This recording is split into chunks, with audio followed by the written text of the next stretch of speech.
The ability to sell non-compliant health plans has once again been extended. We're talking about transitional insurance or transitional health plans. These are plans that started since the Affordable Care Act began. You might remember the campaign talking point even coming from President Obama: if you like your insurance, you can keep it. That was an abbreviated way of saying there couldn't be some rollover at the transition of the time when the Affordable Care Act takes effect for plans that were in effect before the Affordable Care Act rules to continue after the Affordable Care Act if dramatic changes were not made to those plans. Those plans were non-compliant in several respects. They were compliant in other respects. They still had to offer things like dependent coverage up to age 26, but they didn't have to follow a lot of the other policies and consumer protections that we see in a lot of the marketplace plans today. And we'll go over what some of the exemptions are in just a few moments. At first, these were called grandfathered plans. You could grandfather a non-compliant pre-Affordable Care Act plan into the Affordable Care Act age.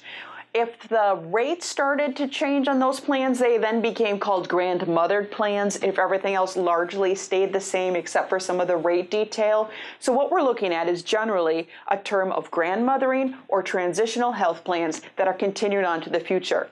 Things like cost sharing or employer premium contributions can make modest changes.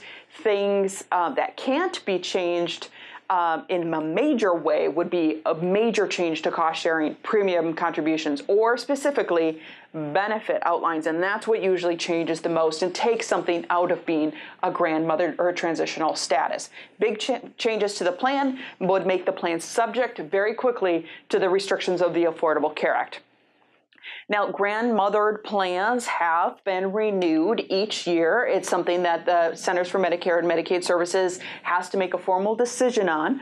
And this is a conversation that's coming up at this time of year once again. We said we'd talk a little bit more about what is actually exempted, and this is where you could see how dramatically these plans vary from compliant plans, from plans that have to follow federal law, the Affordable Care Act mandates, such as fair health insurance premiums, guaranteed availability of coverage, guaranteed renewability of coverage, prohibition on excluding consumers because of pre-existing conditions, which is the whole point of the Affordable Care Act, prohibition on discrimination against consumers because of health status, non-discrimination in health care generally, and comprehensive health insurance. Those are the areas of which grandmothered plans do not have to comply with the Affordable Care Act. These plans have been seen as very damaging, very discriminatory, and in many cases, very costly. So who does this apply to? The fact that you can renew a plan that is non-compliant into the future applies to about 35 states. They have allowed non-compliant plans to be renewed. This is impacting about 1 million enrollees nationally, about 25,000 where we are here in Wisconsin. It's something that people have agreed to because there is a feeling out there that the plan that some folks are in is appropriate for them because they are generally healthy. They don't want to be subject to some of the restrictions or the requirements of the Affordable Care Act. Largely, it's becoming more of a political issue, as you can imagine, but the folks that are in transitional health plans tend to be quite healthy and perhaps, although we'll have to look at more data, I would argue maybe a little wealthier. Now, here's why we're talking about this today. The Centers for Medicare and Medicaid Services, CMS, has released their annual bulletin.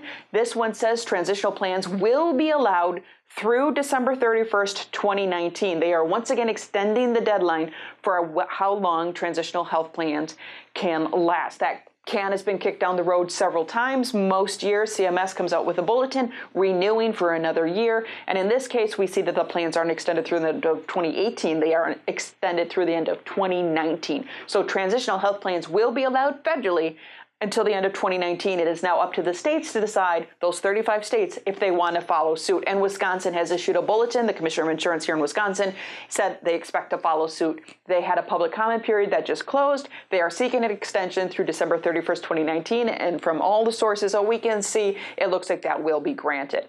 Now, what is the impact of keeping non-compliant plans in the marketplace? Well, keeping transitional plans around will most likely increase premiums in the Affordable Care Act marketplace itself, because there is that view of keeping some of the healthier people out of the risk pool of the compliant plans, and therefore making the compliant plan risk pool a little sicker, which means higher premiums. It's also got to be looked at in the context of all of the other policy decisions that are going on out there. And it can be seen, and some health policy experts are weighing in saying it can only exacerbate or be exacerbated by the damage already being done to the risk pool by other changes such as short-term insurance, associated health plans, the GOP tax bill that gets rid of the penalty for being uninsured. The status quo and the changes being made in the status quo are having an impact on the stability and the cost of plans in the marketplace, pulling even 25,000 people in Wisconsin or 1 million people nationally, healthy people, out of the risk pool is, again, exacerbating the damage to the stability of the marketplace. You can read that CMS Bulletin for yourself, see the language that they use, read that list of exempted laws, the compliance that these plans do not have to meet. There's more than what we put on our slide. You can also read the Wisconsin Bulletin put out by the Commissioner of Insurance that reiterates the list and is seeking feedback on why Wisconsin should not.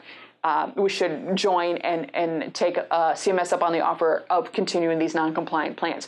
You could share your thoughts. What does that mean to be in a non-compliant plan and not offer consumer protections versus being in a marketplace plan where protections are offered? You can send us an email, you can ask a question, and you can do all of that at healthwatchwisconsin.org.